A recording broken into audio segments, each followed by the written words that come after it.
Good morning student. मैं निकुश आप लोगों का स्वागत करती हूँ यूट्यूब चैनल एसर क्लासेस में। आज मैं एक्चुअली सीएनटी एक्ट के बारे में बताऊंगी, लेकिन इसके जानने से पहले उसके बैकग्राउंड को जानना बहुत जरूरी है और मैं चाहती हूँ कि आप इसे पार्ट पार्ट में देखिए ताकि आपके माइंड में अस्थिर रहे। क्योंकि यदि मैं चाहूँ तो 1 घंटा में सीएनटी एक्ट खत्म कर सकती हूँ, लेकिन यदि मैं 1 घंटा में खत्म करूंगी तो आप भी अच्छी तरह से नहीं समझ पाएंगे। इसलिए मैं इसे बहुत ही बारीकी से, क्योंकि ये जेपीएससी है, कहीं से भी प्रश्न पूछे जा सकते हैं, तो आज समझिए इसके बैकग्राउंड के बारे में। तो झारखंड भूमि संबंधी कानून अधिनियम सीएनटी एक्ट 1908, सबसे पहले देखिए मैंने 1765 ईस्वी लिखा है। इसके पहले क्या, यहीं से स्टार्ट हो गया भूमि का मतलब दीवानी जो है आप मुगलों ने अंग्रेजों को दे दी। सबसे पहले 1757 प्लासी का युद्ध हुआ, वहां पे आंशिक रूप से अंग्रेजों का अधिकार हो गया।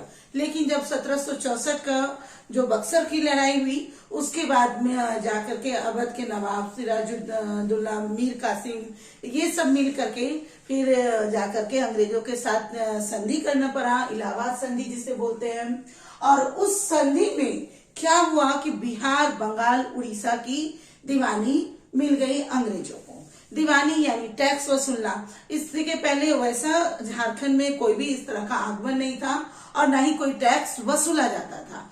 अब 1765 के बाद से जाके यहाँ भी टैक्स वसूलने का आगमन शुरू हो गया और अंग्रेजों का प्रवेश अत्यधिक मुख्य रूप से टैक्स वसूलने के लिए आने लगे। अब देखिए आगमन में यदि बोलेंगे तो 1767 में जाके सबसे पहले जो है सिंहभूम के क्षेत्र से अंग्रेज आए। ये क्वेश्चन पूछा जाता है कि सर्वप्रथम अंग्रेजों का आगमन कहां से हुआ। ये टैक्स वसूली 1767 सिंहभूम से।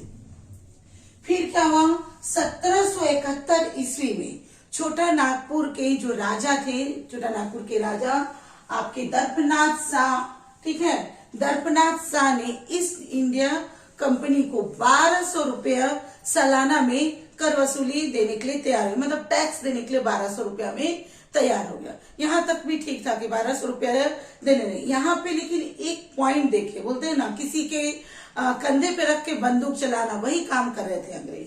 देखिए हुआ क्या था, मान लेते हैं ये है अंग्रेज, ये है राजा और ये है आदिवासी, मुंडा हो जो भी हो, तो ये तो यहाँ बैठ करके बाबू शासन कर रहा है। ये है यहाँ जो राजा आपका है ना, वो जो है इसको टैक्स वसूल करके इसको देना है, ठीक है। तो ये टैक्स किससे वसूलेगा, आदिवासी से, हो से, मुंडा से, इससे वसूला, इससे वसूला, इससे वसूला, इससे वसूला, दिया। लेकिन यदि कम, सबसे पहले जो था भूमि, उसमें नहीं टैक्स की नाम की कोई चीज ही नहीं थी। आराम से मुंडा जो है अपना जमीन को साफ सुथरा किया, मुंडाओं का जमीन हो गया। हो जनजाति साफ किया, हो लोग का जमीन हो गया। इस ढंग से तो टैक्स देने का कुछ था ही नहीं। अब हो गया कि अब यहाँ टैक्स देना है, तो ये प्रेशर हो गया एक तरह से आदिवासी पे, हो पे, मुंडा पे, सभी जनजाति पे। और जैसे जैसे ये यहाँ से प्रेशर देता था, वैसे वैसे ये यहाँ से प्रेशर देता था। प्रेशर दैट मीन या सालाना को बढ़ाता गया, टैक्स को बढ़ाता गया। तो जो वहां के राजा थे उसको टैक्स बढ़ाते चले गए, आदिवासी हो तो खुश किससे नहीं थे, सब जनता राजा से। इस ढंग से जाकर के सब राजा से खुश नहीं होने लगे। अब राजा को यहाँ टैक्स नहीं पूरा होता है तो यहाँ एक और शर्त लागू कर दी गई थी कि यदि आप टैक्स नहीं दे पाते हैं तो जमीन की नीलामी की जाएगी। तो ये जाकर के जमीन की नीलामी चालू हो गई 1787 में। तो ये भी क्वेश्चन आता है बनके कि नीलामी प्रथा कब से शुरू हो गई, तो 1787 में। देखिए इजी है याद करना हर चीज। देखिए 67 में प्रथम आगमन, यहाँ देखिए 87 में प्रथम नीलामी, और उसके बाद आंशिक रूप से आपका 57। तो थोड़ा सा मन में बैठा लीजिएगा। अब ये जानने से पहले कि आखिर जमीन, ये जो युद्ध था, सीएनटी एक्ट इतना बड़ा अधिनियम बना, तो ये मुख्य रूप से झगड़ा किस बात का था, भूमि संबंधी, कि उन लोगों को भूमि चाहिए था, टैक्स जो हो रहा है वो नहीं हो।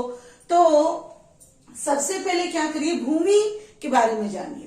तो देखिए खुटकट्टी, यानी मुंडाओं का जमीन, मुंडाओं ने साफ किया, वो जमीन खुटकट्टी जमीन कहलाती थी। उरांव की जमीन, उरांव ने जो जमीन साफ किया वो उरांव की जमीन हो गई, भूयरी जमीन। राजाओं को दिया, राजा जब दान देते थे तो क्या जमीन दे देते थे, तो राजहंस की जमीन, जमींदारों की जमीन को मंझियस जमीन, साधानों की गैर आदिवासी जिसको बोलेंगे उसको कोरकर जमीन। इस तरह से लोग रह करके अपना जीवन व्यतीत कर रहे थे। ये बहुत शांति प्रिय रहने वाले थे आदिवासी हो मुंडा, लेकिन इसे छेड़ा गया, झगड़ा को उस्काया गया और इसका ये बहुत बड़ा कांड हो गया। देखते हैं फिर, देखिए नीलामी प्रथा में क्या हुआ कि अब राजा दे नहीं पा रहा है तो जिसके पास पैसा होगा वही जमीन खरीदेगा, तो ठेकेदार, जमींदार, साहूकार जमीन खरीदने लगे। जमीन जो खरीदने लगे तो एकदम कोरे के भाव से जमीन मिलता था, तो कोरे के भाव से आदिवासियों से खरीद लेते थे और उसी आदिवासियों से काम करवाते थे।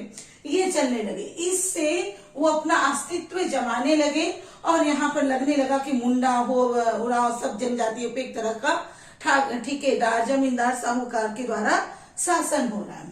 फिर देखिए इसी के कारण 1789 से लेके 1795 तक आदिवासियों का काफी विद्रोह शुरू हुआ। तो ये भी पूछा जाता है कि आदिवासी का विद्रोह शुरू हुआ तो वो 1789 से 1795। फिर उसके बाद जब ये विद्रोह बहुत होने लगा तो उस समय क्या था कि बंगाल के द्वारा हर चीज रेगुलेशन होता था, तो बंगाल रेगुलेशन एक्ट लगाया गया ताकि विद्रोह को दबाया जाए कि हाँ आपका क्या है नहीं है, उसकी बातें को सुन करके ये बंगाल रेगुलेशन 1793 और 1805, 1793 और 1805 दो रेगुलेशन को लाया गया, लेकिन ये ना सफल नहीं रहा, असफल हो गया। असफल होने के कारण ही दो विद्रोह फिर से हुए, हो विद्रोह, कोल विद्रोह। हो विद्रोह 2021, कोल विद्रोह 31-32। जब ये विद्रोह इस ढंग से फैलने लगा तो क्या है, राजा किससे बोलेगा अपना सारा बात? अंग्रेज से, क्योंकि वो ही एक्चुअली बोल रहा है टैक्स के लिए, तो अंग्रेज ही बार बार विद्रोह को दबाने आते थे।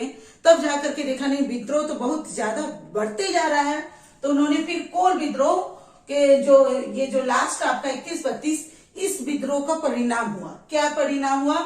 नया कानून रेगुलेशन आया, ठीक है, 1830 में। और रेगुलेशन आया कि नहीं, एक कुछ कानून बनाना होगा और वो पारित हुआ जाके 1834 में।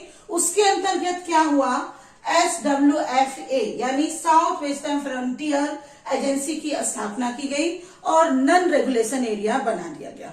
और उस समय जो थे इसके गवर्नर जनरल विल्किंसन थे, उन्होंने भी विल्किंसन रूल उस समय कहा जाता है, उन्होंने रियायतें दी, इसीलिए उसे मुंडाओं का भगवान भी वो लोग मानते हैं।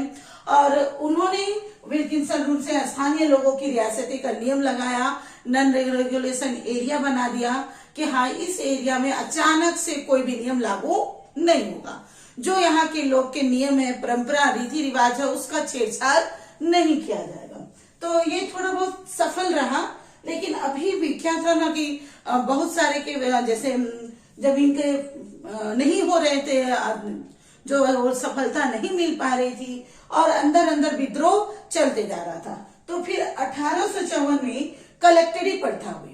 कलेक्टरी प्रथा हुई तो यहाँ पर जब विल्किंसन रूल हुआ था और ये SWFA बना था तो कुछ थोड़े से एरिया को जाके नन रेगुलेशन एरिया बनाया गया था, लेकिन 1854 में जो है पूरे छोटा नागपुर पे नन रेगुलेशन एरिया हो गया।